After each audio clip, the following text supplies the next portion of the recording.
Semua itu dasarnya Al-Quran dan hadis. Semua umat Islam adalah inginnya husnul khotimah. Kalau sudah kita berdasarkan Quran, hadis, kiblatnya sama, apa tentangkan? Entah itu dari Habib, dari Syekh, dari Syarif, saya kira ada masalah. Kok itu bagi saya sebagai seorang muslim kok malah remeh sekali orang yang menentangkan antara keturunan itu, kok saya kira kok tidak baik itu bagi saya sebagai orang muslim. Itu kalau didengar oleh orang non muslim itu malah sebagai bahan candaan itu. Oke, karena maaf, itu sudah Habib, itu sudah luar biasa, penggemarnya luar biasa. Dia menyebabkan agama Allah di muka bumi ini. Kenapa dipertentangkan? Bahkan cuma tes darah dan gengnya itu bagi saya tidak baik untuk orang muslim. Yang kedua, kalau toh itu benar-benar bukan keturunan Nabi, why not? Apa salahnya dia menjabarkan agama Islam untuk ukhuwah Islamiyah, untuk membuat persatuan bangsa? Kenapa dipermasalahkan? Yang ketiga, orang yang mempermasalahkan itu tujuannya apa? Memecah belah atau untuk seakan golongan dia sendiri? Kalau untuk golongan sendiri, apa gunanya kita bercerai-berai karena bertangan untuk tes darah sekalian? Itu bagi saya seorang muslim yang ingin saya jujur mati kunus khotimah, bukan untuk bertahan seperti itu. Ya, bagus. Ya, ya. Terima kasih. Assalamualaikum warahmatullahi wabarakatuh. Ini saya setuju bahwa seluruh umat Islam itu harus mempunyai hak yang sama dalam kemuliaan. Walaqad karramna bani Adam. Dan ini yang sedang kita perjuangkan, bahwa tidak ada kaitan kemuliaan di hadapan Allah dengan keturunan. Kalaulah selama ini orang itu sudah mulia dengan ilmunya, dimuliakan oleh masyarakatnya, tidak melihat keturunan siapa dia, kalau dia punya ilmu wajib dimuliakan. Kan itu setuju Pak ya? Nah, masalahnya sekarang ada orang yang mengaku keturunan Nabi mengatakan bahwa secara zat mereka sudah berbeda dari orang lain, bahwa kalaupun mereka bodoh, mereka mabok, mereka lebih mulia sendalnya dari kepala kiai. Dan ini yang tidak sesuai dengan ajaran Islam. Kalau dikatakan mereka menyebarkan Islam, mereka menyebarkan Islam di mana? Yang sekarang mengajarkan bisa selawatan. Tapi yang menyebarkan Islam kan Wali Songo. Wali Songo itu adalah keturunan Nabi, bukan dari Ba'lawi. Tapi diakui oleh mereka dalam kitab mereka tahun 1984 bahwa Wali Songo keturunan Ba'lawi. Tidak ada manuskrip yang memperkuat itu. Bahkan kitab-kitab manuskrip yang sekarang ditemukan mengatakan Wali Songo bukan keturunan Ba'alwi. Dia keturunan Al-Kazimi, Al-Musawi, juga dari Al-Jailani. Mereka datang itu baru 4 generasi paling. Tahun 1800 ketika Hadramaut lagi kurang makan. Di dalam bukunya Jajat Burhanuddin dikatakan negara Hadramaut ini, provinsi Hadramaut, tidak bisa memberi makan seluruh penduduknya. Dia hanya bisa memberikan makan 30% penduduknya. Maka dicarilah tempat-tempat yang subur. Di antaranya dia pindah ke Indonesia. Itu kayak misalnya Ustadz Taufik Segaf, itu baru 3 keturunan ada di sini. Kakeknya baru 1914 pindah ke Indonesia. Sekarang 2024, baru berapa puluh tahun. Yang lainnya Utsman bin Yahya, itu tahun 1830-an sudah ada di sini, itu lebih tua. Yang lain itu yang banyaknya itu tahun 1901 sampai 1943. Nah, di Indonesia ini itu sudah mayoritas Islam. Maka kalau dikatakan mereka menyebarkan Islam di Indonesia, itu terbantahkan oleh kesimpulan sejarah. Di mana sejarah versi Hamka mengatakan abad ke-7 ke-8 kita sudah banyak yang Islam. Tetapi tidak semasif pada abad ke-15 ke-16 di zaman Wali Songo. Jadi yang paling banyak menyebarkan agama Islam di Indonesia itu terjadi pada masa Wali Songo.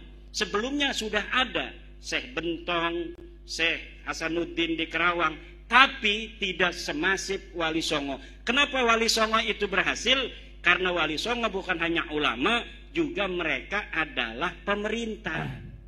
Oke, Pak Yai, ini karena mungkin antara penanya dengan panjenengan ada istilahnya cara sudut pandang yang berbeda. Maka sore hari ini masih ada, maghribnya kan masih lama ini. Ini saya jam 5 kurang seperempat, maghribnya jam 6 lebih kan. Itu saya berusaha jadi moderator lah kalau panjenengan semua setuju gitu. Jadi setuju. Penanya ini puas.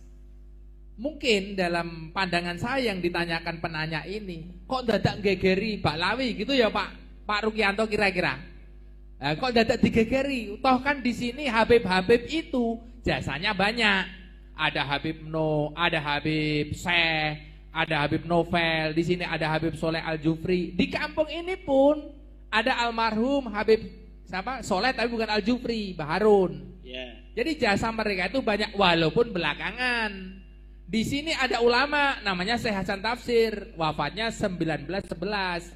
Habib Baharun datang baru kemarin sore, kebetulan sudah wafat. Habib Soleh Al-Jufri datang di sini tahun 2000. Anak saya yang dongani, yang akikoi Habib Soleh Al-Jufri. Karena beliau memandang mungkin, kok dari digegeri Baklawi ngopo wong ning kene wis dakwah kok.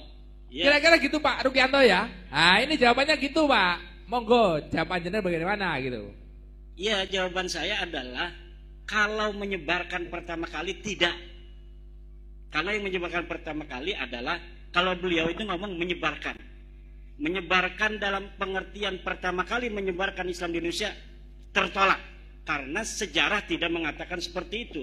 Kalau mereka dari sejak pertama kali datang ke sini, kemudian karena mereka pinter, kemudian ngajarin agama, bisa. Kebetulan baik orangnya, alhamdulillah. Tapi ada ajaran-ajaran, doktrin-doktrin, lihat di YouTube, bagaimana dari keluarga Ba'alwi ini ada yang mengatakan kalau tidak menjadi muhibbinnya Ba'alwi tidak akan dapat syafaat Nabi.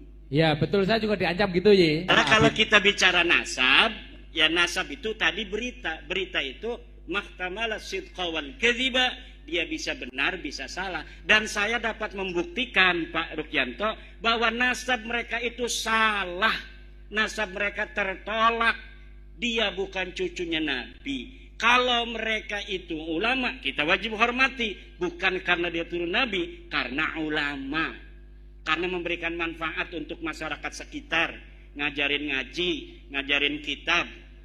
Tapi saya belum lihat ada Habib yang ngajarin kitab. Baca Fathul Mu'in misalnya. Ada juga selawatan, ceramah. Termasuk Abah Lutfi. Belum pernah saya melihat beliau baca kitab kuning. Yang ada adalah ceramah. Maka kalau ketika ada yang nanya sama saya, Abah Lutfi itu ulama bukan? Bukan. Tapi dia penceramah. Kenapa? Karena ulama harus bisa baca kitab kuning. Syarat ulama itu mampu membaca kitab kuning sebagai satu syarat utama orang memahami agama. Bagaimana orang tidak bisa baca kitab kuning mampu memahami agama dengan benar? Paling dia dapat mendengar dan dapat membaca dari terjemah. Kalau dapat mendengar dan dapat membaca dari terjemah, itu tidak bisa istimbat. Kenapa? Karena Al-Quran berbahasa Arab, Al-Hadis berbahasa Arab. Cara memahami Al-Quran dan Hadis itu hanya bisa dipahami oleh dia yang baca kitab kuning. Santri Lirboyo, santri Peloso, santri Sidogiri, santri-santri pondok pesantren salaf. Yang bisa memahami agama dengan benar hanya ulama. Siapa ulama? Syarat pertama harus baca Fathul Qorib, Ihya Ulumuddin. Nah itu yang kita sekarang sedang melawan doktrin-doktrin itu. Melawan itu bukan marah. Kalau marah itu nggak ada arah. Kalau melawan itu artinya hal-hal yang buruk, ayo kita lawan agar mereka tidak buruk, mereka juga bisa bertaubat. Ayo kita sama-sama bangsa Indonesia seuyunan, semuanya pun bisa menjadi mulia. siapa saja bisa menjadi ulama, siapa saja bisa menjadi wali, siapa saja bisa masuk surga. Tidak mesti dia harus jadi muhibbin yang ba'alwi, dia harus bisa masuk surga baru. Tapi siapapun yang bertakwa kepada Allah, dia yang bisa untuk merasakan nikmatnya surga. Allahumma Ini sholli ala ajaran Muhammad. para kiai. Pak Rukianto sudah ya? Sudah ya? Berarti bed. Oh ya, coba. Karena ini nanti terjadi, mohon maaf, beliau kan juga istilahnya sesepuh di sini. Nanti kalau sampai ini terjadi sesuatu khilaf dan lain sebagainya, kalau cara pandangnya sudah berbeda, nggak akan ketemu ini. Karena begini, Pak Rukianto, kenapa saya mengatakan tes DNA sekarang-sekarang? Dulu enggak, ini sudah setahun 7 bulan, saya tidak ngomong-ngomong tes DNA. Karena ketika sudah kita ungkapkan kebenaran melalui kitab, melalui sejarah, melalui standar ilmiah yang universal, mereka tetap mengaku ngotot, marah, mencela, mencaci saya. Kemudian tetap mengatakan saya turunan Nabi dan kamu adalah begal nasab. Oke, kalau masih kekeh mengaku turun Nabi, ada cara lagi, yaitu tes DNA itu. Kalau sudah benar-benar itu terjadi friksi yang diametral, tidak ada penengahnya, hakimnya ada, yaitu tes DNA. Dan ini kalau dibawa ke negara, ujungnya pasti tes DNA. Jadi ketika terjadi friksi, ta'arud yang tidak bisa diselesaikan, maka friksi. salah satu-satunya cara adalah tes DNA. Friksi, mohon maaf, friksi ini orang awam nih, friksi belum paham apa artinya gitu. Ah, gitu. Ya terjadi perbedaan pendapat. Ah, gitu.